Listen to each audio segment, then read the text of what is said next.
지난 수요일에도 시편 23편을 저희가 묵상했습니다. 수요일에는 하나님이 나의 목자가 되셔서 세 가지 우리의 영적 위기에서 어떻게 우리의 목자가 되시나, 영혼을 소생시키시고 사명의 음침한 골짜기로 다닐 때, 그리고 내 원수의 목전에서 선한 목자 하나님이 어떤 일을 하시는가를 우리가 보았습니다. 오늘은 기독교 고전 중에 하나가 필립 켈러 목사님이 쓴 양과 목자입니다. 이 책이 절판됐다가 최근에 생명의 말씀사에서 출간 40주년 기념판이 나왔습니다. 오늘 필립 켈러의 양과 목자의 내용을 가지고 선한 목자가 하시는 10가지 그분의 수고, 선한 목자가 하시는 10가지 일을 같이 나누고자 합니다. 필립 켈러 목사님은 선교사님이십니다. 동아시아 선교사 하시다가 토론토 대학에서 공부하시다가 8년 동안 본인이 직접 양을 키우셨어요.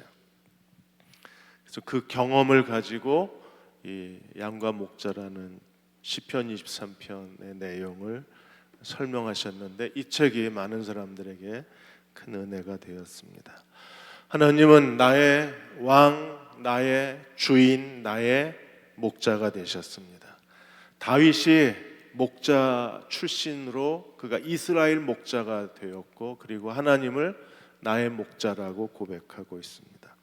그리고 예수님도 자신을 가리켜서 나는 선한 목자라고 말씀을 하셨습니다. 하나님과 우리의 관계는 아버지와 자녀의 관계일 뿐 아니라 하나님과 우리의 관계는 양과 목자의 관계이기도 합니다. 그리고 예수님은 우리의 선한 목자가 되셨습니다.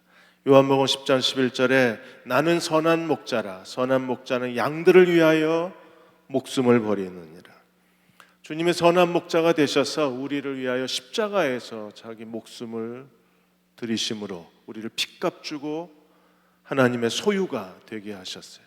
그러므로 예수님이 죽으심으로 우리를 자신의 소유로 삼으시고, 그리고 주님이 우리의 목자가 되셔서 매일같이 돌보고 먹이시고 보호하고 계신 예수님이십니다. 여호와가 우리의 목자가 되셨을 때 우리는 어떤 삶을 살 수 있나요? 그분이 우리의 목자가 되심으로 우리에게 약속하신 삶이 뭐예요? 내가 부족함이 없으리로다. 우리가 인생을 다 끝났을 때 자기 인생을 되돌아보면서 충분했다, 하나님이 내게 주신 삶은 이로써 충분했다고 고백하는 삶을 만들어 주신다는 거예요. 다른 사람보다 더 뛰어나고 많은 것을 이루어서가 아니라 그분이 나를 낮추시고 겸손케 하시고, 그리고 하나님만으로 만족하게 하셔서, 하나님만으로 만족하는 사람은 인생이 끝났을 때 내 인생에 대해서 만족할 수 있어요. 왜냐하면 이 세상에 어떤 직업이나 어떤 소유나 어떤 성취를 가지고 만족하는 게 아니라 하나님이 나의 만족이 되시면, 우리는 길거리에서 어떤 직업을 갖고 그리고 어떤 재산을 가지고 어떤 삶을 살았다고 할지라도 우리는 하나님으로 만족할 수 있는 사람이 될 수 있어요. 그래서 여호와는 나의 목자시니 내가 부족함이 없다고 고백할 수 있습니다. 사람들은 더 성공하고 더 많은 것을 소유하고 더 많은 것을 얻으려고 탐욕과 이기심과 교만에 빠져서 삽니다. 그러나 그들은요, 절대 만족을 얻지 못합니다. 그러나 하나님이 나의 목자이심을 기뻐하는 사람들은 어떤 상황에서도 만족하고 살 수가 있습니다. 예수님이 이 땅에 오신 목적이 뭐예요? 요한복음 10장 10절에 내가 온 것은 양으로 생명을 얻게 하고 더 풍성히 얻게 하려 함이라. 우리에게 죄로부터 영원한 생명을 우리에게 주셨을 뿐 아니라 더 풍성하게 얻게 하시는 분이 주님이시기 때문에 그분은 끊임없이 내 삶에 만족을 만들어내시는 분이세요. 더 많은 소유로 인하여서 만족을 만들어내시는 게 아니라 예수님 한 분만으로 만족하는 사람으로 우리를 변화시키고 계신 분이십니다. 그 10가지 일을 하고 계신데, 그래서 시편 23편을 하나님의 애쓰심, 목자로서의 하나님의 애쓰심을 찬양하는 노래라 그랬어요. 하나님이 어떻게 우리를 위하여 애쓰고 계신가. 23장 1절에서 3절까지 네 가지 목자의 애씀이 나오고 4절과 5절에서 네 가지 애씀이 나오고 6절에서 두 가지 목자의 애쓰심이 나와요. 첫째로 그분은 우리를 푸른 초장으로 인도하시는 분이십니다. 여호와는 나의 목자시니 내가 부족함이 없으리로다. 2절에 그가 나를 푸른 풀밭에 누이시며, 양이 배를 깔고 푸른 풀밭에 누워있는 아름다운 장면이 상상이 됩니다. 그러나 양은 배가 부르기 전에 또 여러 가지 해충이나 주변 환경의 질병이나 여러 소란스러움으로부터 마음이 안정되지 않으면 결코 양은 땅에 풀밭에 눕지를 않는답니다. 그래서 배가 불러야 눕고 평안해야 눕지, 뭔가 불안하고 배가 고프고 뭔가 짜증이 나면 절대 풀밭에 눕지를 않는데요. 그러므로 선한 목자가 하는 첫 번째 일은 무엇입니까? 우리에게 푸른 초장에 푸른 풀밭에 눕게 하시는 게 선한 목자가 하시는 일입니다. 시편 4편 8절에 다윗은 이렇게 기도했습니다. 내가 평안히 눕고 자기도 하리니 나를 안전히 거하게 하시는 이는 오직 여호와이시니라. 그렇게 믿으시나요?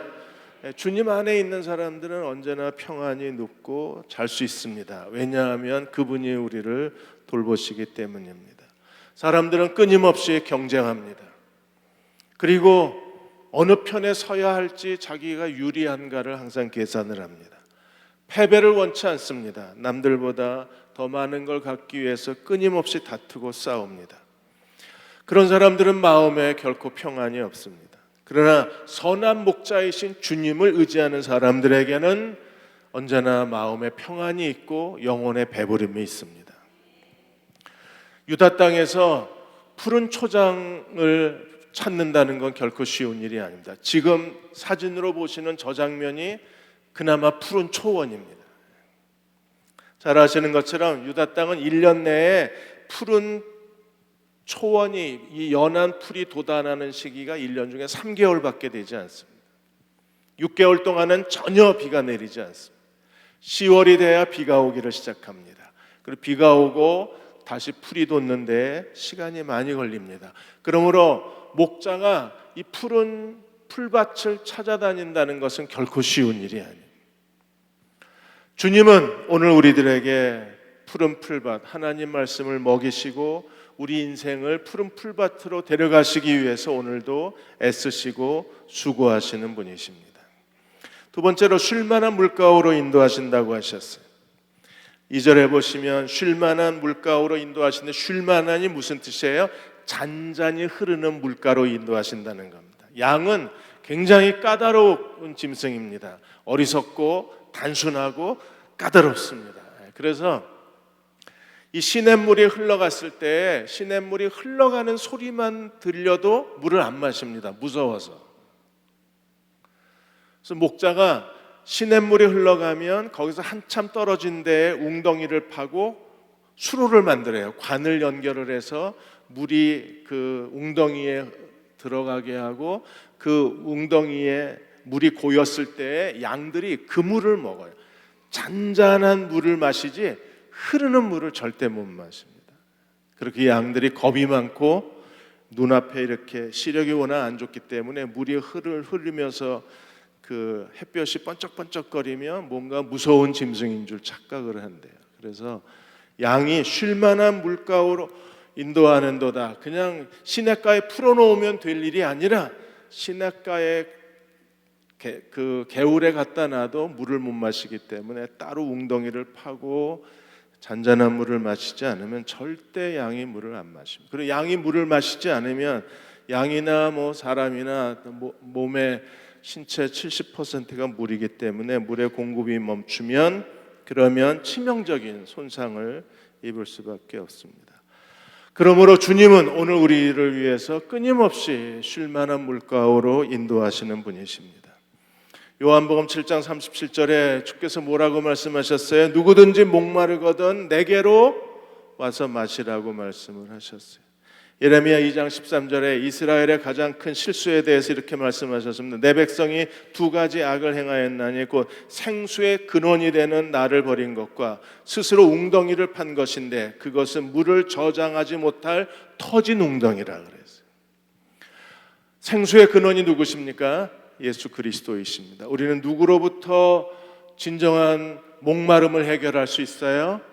주님으로부터 해결할 수 있어요. 오늘 밤 우리가 함께 모여 이렇게 찬양하고 기도함을 통해서 우리의 영혼의 목마름이 다 해결되시기를 주의 이름으로 축원합니다. 목마르면 모든 생리 현상이 멈추는 거예요. 영적으로 목말라 버리면 영적 침체에 오게 되고 영적 침체에 오게 되면 더 이상 주님과 동행할 수 없습니다.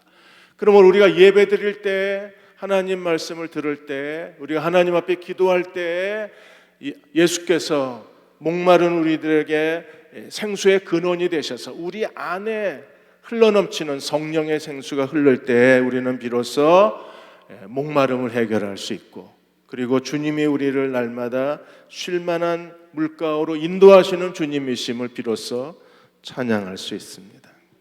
세 번째, 우리의 영혼이 소생이 되어야 합니다. 그래서 3절에 내 영혼을 소생시키시고 자기 이름을 위하여 의의 길로 인도하신다고 하셨습니다.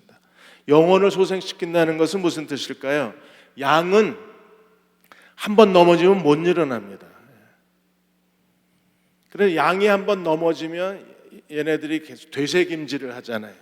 그래서 위에서 가스가 팽창하기를 시작합니다. 가스가 한번 팽창해서 이 가스가 다른 뇌나 다른 장기로 들어가면 양이 스스로 질식사해서 죽습니다. 그래서 뜨거운 한여름에는 양이 넘어지고 3시간, 4시간이면 양이 죽어요. 목자가 끊임없이 해야 될 일이 어디 이 넘어진 양이 없나, 이 뒤집힌 양이 없나를 목자가 계속 살피고 양이 뒤집혔을 때 빨리 양을 다시 일으켜 세워놔야 양이 죽지 않을 수 있어요. 어떤 양이 뒤집혀질까요? 웅덩이만 보면 가서 자꾸 누우려다가 발라당 뒤집혀집니다. 아주 사는 게 편하게만 살려는 사람들, 그래서 웅덩이만 보면 골로 자꾸 기어 들어가다가 넘어져요. 어떤 양이 넘어질까요? 너무 털이 더러워서 자꾸 뭘 묻히고 다녀서 털이 무거워서 자기 몸무게를 지탱하지 못하면 조금만 돌에 걸려도 그냥 넘어져 버립니다. 그리고 어떤 양이 넘어질까요? 살찐 양이 잘 넘어집니다. 그래서 양은 끊임없이 털을 청소를 해줘야 되는 이유가 이게 자꾸 더러운 게 털에 묻고, 그리고 털이 무거워지면 양이 자꾸 넘어지고, 한번 넘어지면 뜨거운 태양도 문제지만 양이 넘어지면 짐승들이 와서 양을 공격하기 때문에 그래서 더 어려운 거예요. 그래서 주님은 우리를 위해서 하시는 일이 무엇입니까? 우리의 영혼을 다시 일으켜 세우시는 주님이십니다. 그래서 시편 42편 11절에 내 영혼아 내가 어찌하여 낭망하며 어찌하여 내 속에서 불안하여 하는고 너는 하나님을 바라라. 나는 내 얼굴을 도우시는 내 하나님을 오히려 찬송하리로다. 그래서 금요 기도에 우리가 와서 이렇게 마음을 다해 찬양해야 될 이유는, 이렇게 찬양하고 그리고 큰 소리로 하나님 앞에 기도했을 때 주님이 우리의 침체된 영혼을 다시 소생시켜 주시고 무거워진 마음을 다시 해방시켜 주시고 우리의 영적 침체에서 우리를 건져내어 주실 수 있습니다. 시편 56편 13절에 이렇게 기도했습니다. 주께서 내 생명을 사망에서 건지셨습니다. 왜 건져주셨어요? 주께서 나로 하나님 앞 생명의 빛에 다니게 하시려고 실족치 않게 하셨나이다. 아멘. 하나님은 오늘도 우리로 하고 하나님 앞에 그리고 생명의 빛에 다니게 하시려고 실족하지 않게 붙들어 주신 하나님이십니다. 이보다 더 우리에게 필요한 건 없어요. 우리가 하루하루 살 때 하나님 앞에 정말 생명처럼 소중한 게 무엇입니까? 하나님 앞에 생명의 빛 가운데 주님과 동행하는 삶입니다. 그렇게 살 수 있도록 우리를 실족하지 않도록 붙들어 주시는 분이 선한 목자 주님이십니다. 넷째로 그분은 의의 길로 인도하시는 분이십니다. 자기 이름을 위하여 의의 길로 인도하시는 분이십니다. 양의 습성 중에 하나가 필립 켈러는 아주 고약한 습관이 있대요. 양은 한번 습관이 들면 습관을 안 바꾼답니다. 양처럼 다루기 힘든 짐승이 없대요. 한번 어떤 길을 가면 내버려 두면 계속 그 길만 다녀서 나중엔 그 길이 도랑이 돼 파여질 정도로 계속 그 길로만 다닌대요. 다른 길로 찾지를 못한답니다. 그러니까 도랑이 패일 정도로 그 길로 가고, 그리고 한번 풀을 뜯어 먹으면 좀 내일을 위해서 남겨 놓아야 되는데 이게 뿌리째까지 다 뜯어 먹는 거예요. 그래서 아예 그 지역을 완전히 죽은 땅으로 만들어 버린답니다. 그리고 기생충에 오염되고 그리고 이 사나운 짐승에게 노출이 됐는데도 한 자리에 머물면 거기를 잘 안 떠나려고 그런대요. 그래서 양들이 이렇게 그 강한 습관이 강한 동물이기 때문에, 그래서 양들을 새로운 환경으로 항상 선한 목자는 인도하기 위해서 끊임없이 양들을 이동시키고 더 좋은 목초지가 있는 데로, 그리고 양들에게 최선의 환경에 머물 수 있도록 주기적으로 이동을 시켜줘야 된대요. 그래서 양을 치는 목자들에게 제일 어려운 게 양들이 그냥 내버려 두면 한 곳에서 뱅뱅 돌기 때문에 자주 이동을 시켜서 건강하게 생활 조건을 만들어주는 게 목자에게 제일 어려운 일이라 그랬어요. 이사야 53장 6절에서도 이렇게 말합니다. 우리는 다 양 같아서 그릇 행하여 각각 제 길로. 이 제 길로 간다는 게 한 길만 왔다 갔다 한다는 겁니다. 자기 가고 싶은 대로 막 여기저기 뛰어다닌다는 게 아니라 그 길로만 왔다 갔다 한다 그래서 하나님을 떠난 이스라엘 백성이 한 길로만 다녔습니다. 어떤 길이요? 바알과 아세라 숭배, 우상 숭배 한 길로만 왔다 갔다 했어요.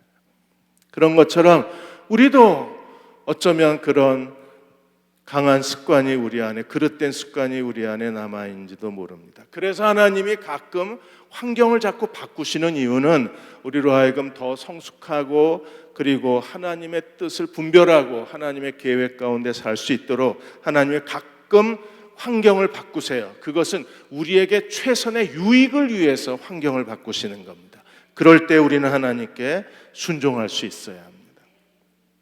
자, 4절에서 5절까지 다시 네 가지 하나님이 목자가 되셔서 하시는 일이 나오는데, 4절과 5절에서는 여름 목초지에 대한 얘기가 나옵니다.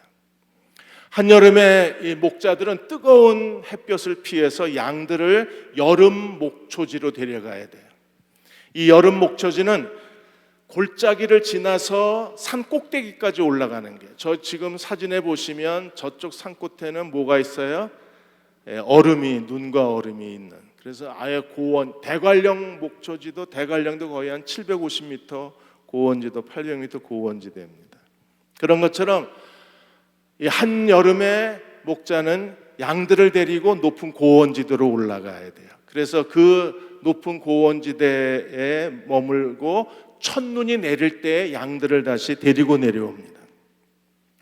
낮은 데서 높은 고원지대, 여름 목초지라고 부르는데, 여름 목초지로 방목장으로 데려가는데 골짜기를 지나는데 이 골짜기가 사망의 골짜기인 거예요. 왜냐하면 양들에게 가장 위험한 그 환경들이 많이 있고, 그리고 강을 건너야 되고 위에서 굴러떠지르는 돌들이 있고 그 다음에 독풀이 있고 사나운 맹수들의 공격이 있기 때문에, 그래서 사망의 음침한 골짜기를 지나가지 않으면 여름 목초지로 갈 수가 없는 거예요.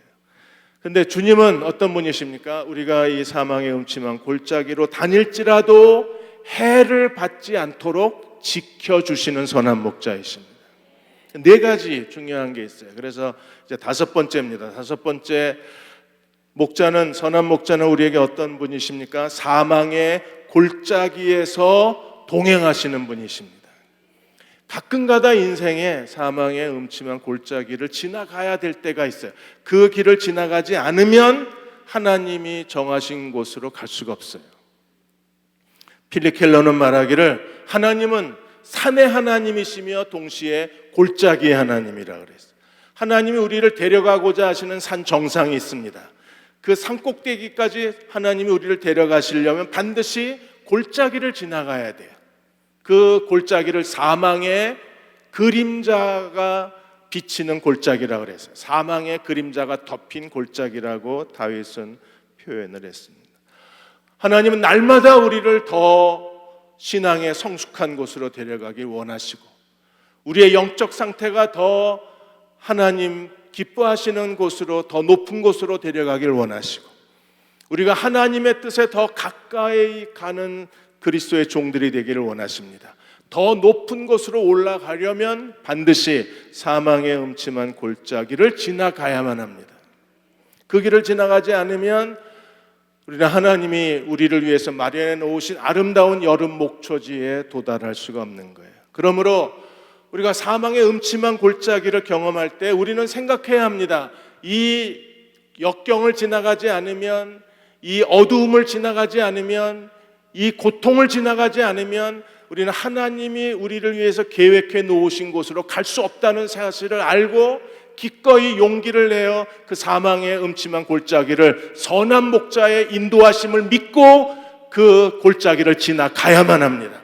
그래야 하나님 원하시는 곳에 도달할 수 있는 거예요. 하나님이 요셉을 인도하셨을 때 요셉은 형들의 미움을 받아서 그가 노예가 되고 죄수가 되어야 했었습니다. 사망의 음침한 골짜기입니다. 그러나 요셉이 만일에 그런 환경을 부끄러워해서 그가 노예이기를 거부하고, 그리고 보디발 장군의 유혹으로 인하여 죄수가 된 것을 억울해해서 계속 그가 법원에다 재판 청구하고 상소하고 대법원에 상소하고 1인 시위하고 이런 식으로 버텼으면 하나님 뜻이 이루어졌을까요? 하나님이 요셉을 양떼처럼 인도하셨어요. 요셉은 그 모든 역경을 다 받아들였습니다. 노예살이를 받아들이고 죄수의 억울한 삶을 다 받아들였어요. 그러자 하나님이 그를 사망의 음침한 골짜기를 지나서 하나님이 요셉을 애굽 왕 바로 앞에 세우시고 이스라엘의 구원자가 되게 하신 거예요. 인생은 골짜기를 지나가야 산 정상에 오를 수 있는 거예요. 하나님이 우리에게 모든 어려움을 주셨을 때 기꺼이 우리가 기쁨으로 그 역경을 받아들이고 그 시련을 받아들여야, 그래야 하나님이 원하시는 더 높은 곳으로 올라갈 수 있어요. 대흥교회도 우리 교회도 정말 힘든 사망의 음침한 골짜기를 지나왔고 아직 끝에 이르질 못했습니다. 이러한 시간은 우리에게 아무 의미가 없고 그냥 소모적인 시간이 아니라 우리는 확신합니다. 우리가 이 사망의 음침한 골짜기를 지나가면 하나님이 반드시 우리만을 위하여, 우리 대흥 침례교회를 위하여 예비해 놓으신 그 여름 목초지로 우리를 데려가 주시는 하나님이심을 믿습니다. 그 안에서 한 사람 한 사람이 겪은 여러 가지 아픔도 있고 고통도 있고 그리고 슬픔도 있습니다. 그 모든 사람들을 하나님이 긍휼히 여기셔서 이 사망의 음침한 골짜기를 지나간 모든 사람들을 하나님은 보호하시고 지켜주셔서 누구도 해를 받지 않게 해주시고, 그리고 마침내 우리를 여름 목초지로 데려가 주시는 하나님이십니다. 요한복음 16장 33절에 주님 뭐라고 그러셨어요? 너희가 세상에서 환난을 당하나 담대하라, 내가 세상을 이겼노라. 그분이 우리의 목자가 되셔서 이 사망의 음침한 사망의 그림자로 가득 찬 이 골짜기를 우리와 함께 건너가고 계신 거예요. 지나가면 푸른 초장이 기다리고 있습니다. 여섯 번째로 주님이 어떻게 우리를 돌보시나요? 해를 받지 않는 것은요, 주께서 우리와 함께 계시기 때문입니다. 어떻게 함께 계시나요? 주의 지팡이와 막대기로 우리를 보호하고 계신 분이십니다. 주님의 함께 계심을 믿으십니까? 그분이 오늘도 지팡이와 막대기로 우리를 보호하고 계신 선한 목자이심을 믿으십니까? 이스라엘 목자, 중동의 목자는 반드시 두 가지를 가져서, 하나는 막대기입니다. 막대기는 아주 손에 다윗의 물맷돌처럼 사나운 짐승이 나타났을 때 그 사나운 짐승을 격퇴시키는 공격용 무기입니다. 그래서 모든 목자는 자기의 손에 맞는 그 막대기를 만들어서 물맷돌을 던지는 그 목동도 있지만 이 막대기를 던짐으로 양을 보호하는 거예요. 그래서 막대기는 목자의 권세요, 목자의 능력이요, 그리고 목자의 보호 무기예요. 지팡이는 무엇입니까? 지팡이는 양들을 돌보는 돌봄의 도구입니다. 새끼 양을 사람 손으로 만지면 양의 사람 냄새, 손 냄새가 배면 어미 양이 새끼 양 젖을 안 먹입니다. 저는 새를 많이 키워봤는데 새도 사람이 손으로 만져서 사람 손 냄새가 새에게서 나면, 새끼 새에게서 나면 어미 새가 먹이를 안 줍니다. 굶겨 죽여버립니다. 그런 것처럼 새끼 양의 사람 냄새가 배면 어미 양이 새끼를 안 먹여요. 젖을 안 먹여요. 그래서 그 지팡이가 끝이 꼬부러졌습니다. 그게 멋을 내려고 꼬부러뜨린 게 아니고 무슨 유행 따라 꼬부러뜨린 게 아니라 그게 양 목을 딱 걸기가 좋은 거예요. 그래서 양의 목을 딱 걸어서 그래서 어미 양한테 데려가기가 너무나 좋습니다. 그 넘어진 양도 이 구부러진 지팡이 끝으로 양을 다시 일으켜 세우기가 좋아요. 무엇보다도 그 양이 곁길로 갔을 때 이 지팡이를 가지고 양의 배를 꾹 눌러주면 양이 목자가 뭘 원하는지 알고 자기의 가는 길을 조정을 합니다. 그리고 양이 무슨 문제가 생겼을 때 잡으려고 그러면 안 잡히니까 저렇게 한 3m, 2m, 3m가 되는 지팡이를 가지고 양 목에 걸어서 가까이 데리고 와서 양의 어떤 상처가 있는지 몸에 무슨 어려움이 있는지를 살펴보는 데 지팡이가 아주 유용한 도구예요. 오늘도 주님은 막대기와 지팡이를 들고 우리를 보호하고 계신 하나님이십니다. 그러므로 우리는 사망의 음침한 골짜기를 지나갈지라도 해를 받지 않습니다. 주께서 우리와 함께 계시기 때문입니다. 어떤 어려움과 시련이 있어도 주님은 우리를 보호하실 능력이 있으신 분이십니다. 어떤 아픔과 시련이 있어도 주님은 우리를 돌보실 권능을 갖고 계신 선한 목자이십니다. 그러므로 주님과 함께 거하는 그분의 백성이 되어야 합니다. 7번째로 선한 목자이신 주님은 어떤 일을 하시나요? 5절에 보시면 주께서 내 원수의 목전에서 내게 상을 베푸시고, 여기서 말하는 상은 테이블, 식탁을 펴신다 그랬어요. 산꼭대기에 서늘한 곳에 한여름의 무더위를 피해서 하나님은, 선한 목자는 산꼭대기에 식탁을 준비하시는 분이십니다.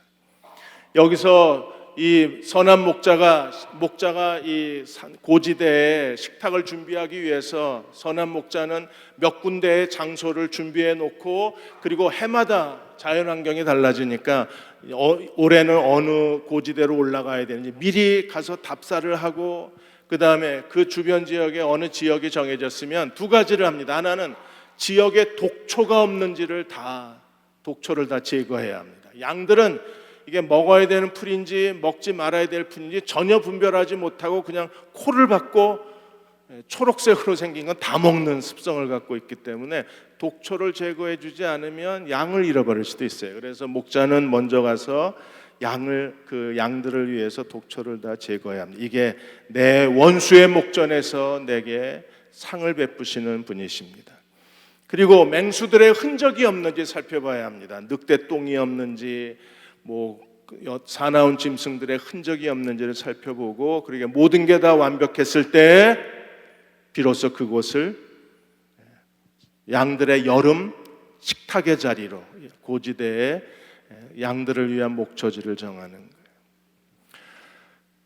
주님이 고난주간 동안에 베드로에게 뭐라고 말씀하셨습니까? 사탄이 베드로를 청구했다는 사실을 말씀하시면서 사탄이 너를 밀가부르듯 하려고 너를 청구했다. 그리고 그냥 두셨나요? 아니요. 내 믿음이 떨어지지 않도록 내가 너를 위해서 기도했다 그러셨어요. 오늘도 우리의 인생에 막대기와 지팡이로 보호하시는 분이시고, 우리 인생에 새로운 목초지를 준비하고 계신 분이세요. 그래서 베드로가 그렇게 3번 예수님 모른다고 부인하고 저주했을 때 그냥 내버려 두신 게 아니라 요한복음 21장에 보시면 다시 갈릴리 7명의 제자들을 찾아가셔서 3번 모른다고 부인한 베드로에게 네가 나를 사랑하느냐고 3번 질문하시고 베드로를 다시 사명의 자리, 베드로의 여름 목초지, 다시 베드로가 주님을 위해서 하나님 앞에 헌신할 수 있는 자리로 데려가신 분이 주님이십니다. 그분이 오늘 우리 인생을 다 준비하고 계신 거예요. 아들, 딸들을 쳐다보고 한숨 쉬지 않으셔도 됩니다. 한숨은 믿음 없는 사람들이 하는 거예요. 하나님을 믿으십시오. 주님은 그 아이를 위해서, 아들을 위해서 원수의 목전에서 식탁을 준비해 주시는 분이십니다. 원수의 목전, 우리의 가장 큰 원수가 누구예요? 우는 사자와 같은 사탄입니다. 사탄은 우리의 길을 가로막고 우리의 인생을 망가뜨리고 사탄은 우리의 믿음을 파괴하고 우리가 하나님 앞에 쓸모없는 존재로 만듭니다. 사탄이 베드로를 덮쳤습니다. 우는 사자와 같이 베드로에게 청구서를 내밀었습니다. 사탄이 성공했나요? 아니요. 원수의 앞에서 주님은 베드로를 위한 식탁을, 원수 앞에 상을 마련해 주신 분이 주님이시고 원수 앞에 여름 그 푸른 연한 풀로 가득 찬 여름 목초지를 준비해 주신 분이 주님이십니다. 그 주님이 오늘 내 인생의 가장 큰 원수인 사탄, 어쩌면 가장 큰 원수가 내 자신인지도 모릅니다. 우리의 게으름, 우리의 나태, 우리의 교만인지도 몰라요. 그런 우리 자신을 이겨내고 하나님이 쓰실 만한 사람이 되도록 하시기 위해서 주님은 오늘도 선한 목자가 되셔서 원수의 목전에서 내게 식탁을 차려주시는 분이십니다. 그리고 주님은 5절에 8번째로 주님이 하시는 일이 무엇입니까? 내 머리에 기름을 부으셨으니 내 잔이 넘치나이다. 잘 아시는 것처럼 양들을 괴롭히는 여러 가지 기생충과 해충들이 많이 있습니다. 쇠파리, 말파리, 발 뒤꿈치 파리, 사슴파리, 코파리, 진드기. 이 진드기도 아주 무서운데 그 중에 무서운 게 이 코파리입니다. 양의 코에다가 알을 낳아요. 지금 이 코파리에 감염된 양의 코를 보고 계십니다. 그럼 이 안에 유충이 생겨나요. 이 유충이 코로 들어가서 어디로 들어가느냐 하면 잘못하면 뇌로 들어갑니다. 구더기가 뇌로 들어가면 양들이 미치기를 시작합니다. 그래서 나무나 바위 같은 데 자기 머리를 들이받아요. 그래서 바위에 머리가 부딪혀서 머리가 깨져서 죽는 양이 많이 있습니다. 그렇지 않으면 너무 괴로우니까 양들이 이 코파리 유충에 감염된 양들이 자꾸 땅 속에다가 코를 파묻습니다. 머리를 파묻습니다. 그러다 질식해서 죽는 양들도 많이 있습니다. 그래서 목자들은 양이 이 해충이나 기생충에 감염되지 않도록 머리와 코에 기름을 발라요. 그러면 그 기름 향 때문에 우리가 알코올에 계피 우려내서 뿌리면 모기들이 안 달려들고 바퀴벌레가 없어지잖아요. 그런 침대에 진드기도 없어지고 그런 것처럼 여기 목자들이 양의 머리하고 코에 기름을 바르면 해충들이 접근을 안 해요. 그리고 무엇보다도 양이 이 피부병, 양의 피부병을 양의 옴이라고 그러는데 이 옴이 한 마리에게 생기면 양들의 습성이요. 만나면 머리를 비벼댑니다. 얘네들이. 인사가 서로 만나면 반갑다고 온몸을 비벼대기 때문에 그래서 한 마리가 옴에 옮으면 무리 전체에 옴이 번져요. 이 옴을 치료하는 데에도 이 기름이 아주 요요합니다. 그리고 발정기가 되면 순놈들이 싸우기 시작합니다. 양들의 싸움은 머리 박깁니다. 꽝 소리가 날 정도로 두 놈이 달려와서 머리를 박아요. 기름 발라놓으면 싸움이 싱겁게 끝납니다. 미끈미끈 거려가지고. 그래서 양들의 발정기가 돼서 너무 그 순놈들의 싸움이 치열해지면 서열은 정해야 되기 때문에 싸움을 완전히 멈출 수는 없어요. 그런데 기름을 발라놓으면 양들이 싸움이 재미가 없어져서 네가 알아서 왕해 이러고 서열이 정해진대요. 그래서 이게 기름을 발라놓는 게 목자들의 아주 양을 치는데 목동의 기술적인 면이기도 한다고 했습니다. 주님 오늘도 우리의 머리에 기름을 바르시는 분이에요. 온 마음을 다해서 기도하셨어요. 성령의 기름 부으심이 우리의 머리 위에 충만히 기름 부으신 걸 믿으십니까? 그 결과는 뭐예요? 내 잔이 넘치나이다. 주님은 우리의 잔을 넘치게 채워주시는 분이십니다. 마지막으로 26절에 내 평생의 선하심과 인자하심이 반드시 나를 따르리니, 우리의 평생의 선한 목자가 하시는 9번째 약속이 뭐예요? 평생의 선하심과 인자하심이 정녕 나를 따르게 하신다고 하셨습니다. 선하심과 인자하심은 무엇입니까? 우리의 인생을 하나님이 언제나 협력해서 선으로 바꾸어 주시는 분이십니다. 평생, 그래서 은혜 위에 은혜를 더해 주시는 분이세요. 엘리야가 사마리아에 가뭄을 선언했습니다. 그리고 하나님이 엘리야를 누구를 통해서 3년 동안 먹을 걸 해결하게 하셨어요? 사르밧 과부를 통해서. 어떻게 하셨습니까? 밀가루 통에 밀가루가 떨어지지 아니하고 기름병에 기름이 떨어지지 않도록 선하심과 인자하심을 베풀어 주셨어요. 누구에게? 하나님을 의지하는 그분의 종에게. 그것만 해도 얼마나 큰 은혜입니까? 그런데 사르밧 과부가 그 믿음으로 엘리야에게 밀가루와 기름에 대한 공급의 은혜만 베풀어 줬을 뿐 아니라 하나님은 더 큰 은혜를 준비하셨어요. 어떻게 하셨나요? 과부의 아들이 갑자기 죽고, 그리고 엘리야의 기도로 살아남으로 인하여 어떤 일을 하셨어요? 사르밧 과부가 이 엘리야에게 와서 뭐라고 고백했습니까? 당신의 하나님은 참 하나님이시고 당신의 말, 엘리야의 말이 진실하다는 걸 입증을 했습니다. 그리고 나서 18장에 엘리야가 바알과 아세라 선지자 850명과 더불어 대결하기 위해서 아합에게로 가요. 그러니까 사르밧 과부가 다시 살아나고 과부의 그 고백을 들은 엘리야는요, 얼마나 믿음이 커졌겠어요? 얼마나 용기가 됐겠습니까? 얼마나 위로가 됐겠어요? 그 위로를 가지고 엘리야는 아합 에페로 가서 하나님이 누가 참 하나님인가를 갈멜산에서 대결을 펼치고 놀라운 승리를 거두게 하신 거예요. 은혜가 은혜를 가져오고 선하심이 선하심을 가져오는 거예요. 이게 평생 멈추질 않는데 그거면 되지 않았나요? 마지막 은혜가 뭐예요? 우리가 여호와의 집에 영원히 살리로다. 하나님 집에, 지금도 우리가 하나님 집에서 살고 죽으면 진짜 하나님의 집에서 그분과 함께 영원히 살게 될 것입니다. 그렇게 선한 목자와 남은 생에 기쁨으로 동행하시는 저와 여러분 되시기를 주의 이름으로 축원합니다. 기도하겠습니다.